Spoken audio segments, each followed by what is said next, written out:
All right, you recording? Yeah. All right, here we go. Coming down in 3, 2, 1. So here we are, another day, Radio Row, Super Bowl 51, Houston, Texas, Ranieri and Z-Mac on 640 Fox Sports South Florida. And we are pleased and honored to have in front of us one of the finalists for this year's Hall of Fame class, one of the all-time greats, Jaguar great, offensive tackle, Tony Boselli. Tony, thanks for stopping by, man. Hey, thanks for having me. Future Hall of Famer. Let's hope so. I appreciate it. I'll take it. Yeah, well, we're going to get to that in a minute because I'm looking at the list and the final 15, and all are deserving. Sure. They're all deserving. Absolutely. But why don't we let the linemen in first, who create all the opportunities for everybody else behind them. When Joe Jacoby and Tony Boselli get in, then you can let everybody else in. That's the way I look at it. I'd like you to be in the room then. Yes, I need to get you on the committee. We need to be. We talked to James Lofton earlier, and he's like, I got to vote. I'm like, well, then let me hear you vote before we go any further with this interview. Because if it ain't Boselli and it ain't Joe Jacoby, I don't know what you guys are doing here, man. If it wasn't for them, we wouldn't. The guys like Terrell Davis and those, it all starts up front, man. See what Alex Mack is doing this year for the Falcons. Well, I think he's one of the biggest free agent acquisitions. Definitely. I mean, you look at the difference of that team and the way they are pass blocking better, the run game, getting Freeman and Coleman going. Yep. I mean, it's a huge difference. Yep. I mean, Dallas Cowboys, you look at that offensive line there. Yeah. I mean, the reason that they were so successful this year. So, I mean, if you can't block him, you can't play. No, and his name escapes me, unfortunately, but on the other side of the ball, people have said that the greatest offseason acquisition for the New England Patriots was they brought back their offensive line coach. Dante Scarnecchia. And that made all the difference in the world. It's crazy, right? You got Tom Brady, Bill Belichick, all these guys. What was the most important thing that got you the Super Bowl? Dante Scarnecchia. Who? Who's that? He's the line coach. Yeah, give me a break. But it's true. They are saying it's like night and day having him in the locker room. He's a great coach. I mean, he is because so much of coaching is being a teacher and what you're doing on the grass and getting those guys and scheme-wise, but also getting the room right. I mean, that meeting room is critical, and the mentality and the attitude that guys bring to work every day and how that translates to the practice field that ultimately translates to the game field. Yep. It's one of the most overlooked things in all of sports, and the position coach is the guy who dictates that. And it's also one of the hardest things that we see, especially being a new head coach in the NFL. Dan Quinn came in, and a lot of people think one of the best things he did was bring in Kyle Shanahan and said, hey, listen, I need somebody. I'm a defensive guy. I need somebody to be able to take Matt Ryan to the next level, and that's exactly what he's done. It's interesting because you're right. This year they're saying that. But remember last year when they were struggling, it's like, Kyle Shanahan, Matt Ryan don't get along. You hear all these rumblings. It's amazing what winning does. Yeah, when things are good. Yeah, you know what winning? I always say winning's like a good gravy. You can put it over any piece of meat and it's going to taste good. Right now, that gravy that Kyle Shanahan's serving up because they're winning, and he is a great coach, and he'll be the 49ers coach next year, and he'll do a great job. And what I think what makes Dan Quinn such a successful coach so far is some of what he learned from year one, some of the changes. They moved some things around in staff. They added pieces where they needed to in Mac. Got Vic Beasley going. I mean, Mohamed Sanu, they understood last year that they were really one-dimensional with just Julio Jones. They add Mohamed Sanu. Yep. Get a guy like Gabriel, who somehow the free Browns agent coach. amazing, right? Who knows? Mm-hmm. And so you look at the pieces, and I think why Kyle Shanahan's going to be a good coach is because he learned from year one. Yes. I mean, there was some things going back and forth, and he looked at what they have, and I don't think it's a great coach if you just have one system. This is what we do, and I'm going to do it no matter what. Yep. Great coaching is when you take the pieces you have and then take the philosophy you have and meet the two together to allow your players to be successful. And that's what's happened this year so far. And for you have to allow it to breathe and evolve, and you have to be willing to evolve. And the guys like Nick Saban and why they're on top for as long as they are, Pete Carroll's, the Bill Belichick's of the world. Or Tom Coughlin, for instance. There's a reason why, because it's not always that, well, this is always the way we did it. These guys adapt, and they go, we got to change this. We're not going to win with this anymore. Well, if you say as a coach or a general manager, this is how it works, and this is the only way it works. Well, guess what? You'll be good. You're the Browns. You'll be good. You'll be good during that short period of time when it works. Right. And then when it's not working, you're going to stink. Yep. Instead of you say, this is our philosophy, and this is how we feel the culture of our building needs to be, and this is the type of players that we want in the makeup. And then once we get this team, you know what? This is what we're good at. So we're going to take these philosophies and we're going to build around them. Yep. And we're going to do this. And there is nobody better at that than Bill Belichick. You go look at a Patriot team and what they do offensively and defensively. It's not just different year to year. It's different week to week. Or even in-game adjustments. They have the ability greater than anyone else to look at a team's strengths and weaknesses and then fit their game plan to beat it. And look at their offensively. 1 week, they'll come out and throw it 60 times. Yep. And they're like, oh, they're a spread team. The next week, they run it 60 times with LeGarrette Blount. Oh, they're a power football team. No, they're both. You know what they are? They're good. Yep. And they adjust to what you're doing. So whatever you were doing good in the first half, I promise you in the second you won't be doing it that well anymore. Very well coached. And you don't see that a lot in the NFL anymore. And it all has to do with coaching. And well, there's one thing, too, that he gets the benefit of the doubt about. You know what that is? What's that? He's the greatest quarterback ever. Yeah. It helps. Yeah. Yep. So, yeah. So if you have I don't even know who the Browns quarterback is right now, but it could be you if you keep talking. Yeah. It could, RG3. yeah, it could be You think they have the ability to go? Josh McCown. We'll go Miami. You know, Tannehill's an above-average quarterback. Absolutely. He's a top 15.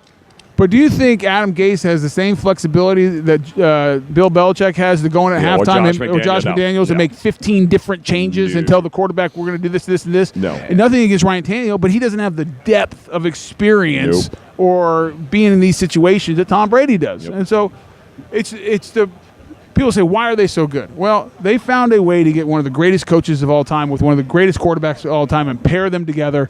That's why they're so good. 15 years, a lot of experience under their belt and together. That's a long time for a dynasty. Long time. Tony Boselli joining us, Jaguar great offensive tackle, also Hall of Fame finalist this year. Speaking of your old coach, Tom Coughlin, came out today and said that you are without a doubt the best player he has ever coached. What does that mean to Tony Boselli to hear that from Tom Coughlin? That's a Super Bowl winning, two-time Super Bowl winning coach, beat these New England Patriots twice. And he's coached some pretty good players. Yeah. On those Giants teams, Michael Strahan is a Hall of Famer. Obviously, it's very humbling because he's the guy who picked me, number one, and he was a tough guy to play for. It wasn't always pleasant. I mean, you started. You were the cornerstone of that organization. And he was tough to play for. Yeah. And he doesn't throw around compliments he throws them around like manhole covers. In fact, I don't think I've ever. And so if he says something, he means it. And for him to say that is obviously a huge honor. And because he was on those Giants teams as a wide receiver coach. Mm-hmm. Was a wide receiver for the Packers. Obviously came to us, the Giants, back to the Giants as a head coach, won a couple Super Bowls.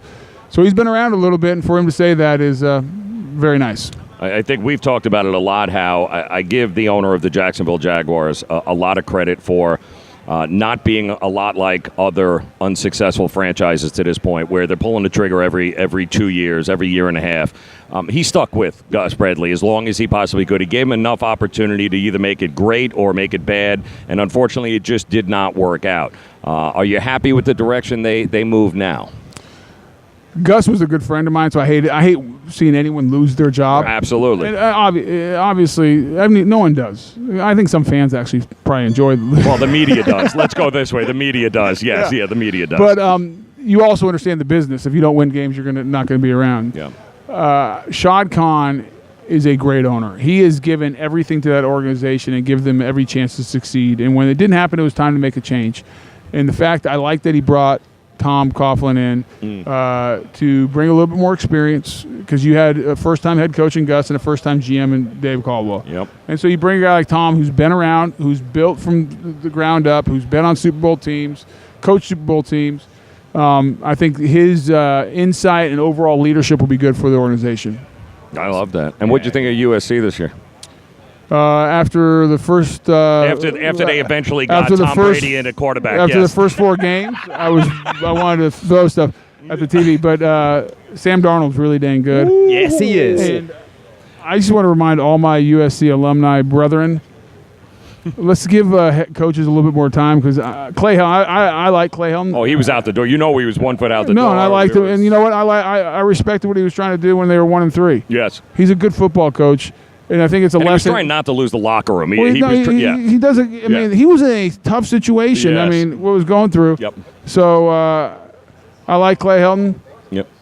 I really like Sam Darnold. So this is going to be a good year. This is going to be a good year. Tony Boselli is going to get inducted to the Hall of Fame. USC is going to win the national championship. I like it. And the Keep on Jacksonville speaking. Jaguars Let's are going go. to. You're going to get that honorary ring. Oh, it's good. It's Let's a good go. year. Thanks for coming by. Yeah. Good luck, by Anytime. the way, at the quarterback job for the Browns. Thank you you're very heading much. over Yeah. there. Put my word in. I Put my man, name already in. got your vote in. Good luck Tony on Saturday. Boselli, man. Thanks, guys. Good Thanks, luck to you, man. Thanks for coming by. Tony Boselli, Jaguars offensive tackle, great. Also a finalist for the Hall of Fame. We wish him nothing but the best.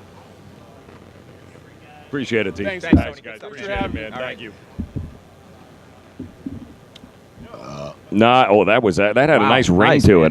Should have left that for was good. Tony, bro. Yeah. I know. He's a good guy, man. Yeah, he he's is. a good guy. All right. Went well. Yeah, he's funny. Yeah. Good luck with the quarterback position in Cleveland because you're going to play it now. Thank you very much. Thanks. Thank you. Okay, that dude looks like Uncle Fester had like an illegitimate. There's just some ugly fucking people here, man. The thing is, the women are, 12 out of 10, the majority of these PR women. Yeah. But I almost feel as if the male PR people, they're so fucking elephant boy looking that you're like, oh God, just give him the interview. like just give him the interview. Z-Mac nailed a big one too. Who's that? Nick Lowry coming by later? they walk by, she's like, remember Nick Lowry? She goes, I got Nick Lowry, and I'm sitting there with a confused look. She's like, the legendary kicker for the Chiefs. I'm like, oh, the dude with the mustache, the one bar. I'm like, oh, yeah, all right, no I had thanks. no idea who he was. Did you say legendary? Yeah. I'm not even kidding you, dude. Those are exactly what I Legendary thought. Chiefs kicker. I'm like, you could have just went with Chiefs She didn't use kicker. the words legendary, did she? Yeah, I saw- Okay, that was Honest, embarrassing. honest. Honestly, I did not see that coming. Yeah, I give that's, her credit. She's trying to sell them, man. Yeah, she Hey, is. good for You're her. right. yeah, no, that was great, man. That Good, was awesome. Good for her. Yeah. Like, she'll catch somebody. Somebody be like, oh, yeah, that guy. I remember him. She don't did. wanna sound like an idiot? Well, she came to Z-Mac first, and then she came over to me, and she's like, "Hey, I saw your partner over there," and she's like, "The legendary Nick Lowry's coming on," and I was like, "Oh, great!" That was me. I was like, "Oh, I had no idea who the fuck she was talking about. Joey, you don't wanna make No her feel idea. bad. I Like, didn't know what to oh, do, yeah. man. Oh. Well, she's kind of cute. I didn't want to say anything. I was like, maybe there's. I don't know. It was just very strange. This whole place is strange. The longer I stay here, the weirder it gets. You ain't kidding. It really is. All right. ain't kidding. Oh, God. Time for a Xanax cocktail. Let's go. Oh, Time PR for is a it. special fucking. Oh my God. Yeah, it's a tough gig. No Those bullshit. people are fucking. No, it's terrible here. And then it's so funny because on the opposite side of where we are right now, it's Sirius has an entire wing here. They have like the whole back of the thing. And it was funny. We were walking on the street yesterday, and this dude looking down me with this sick mullet, this sick wavy hair. It was Mad Dog. Yep. It was Russo.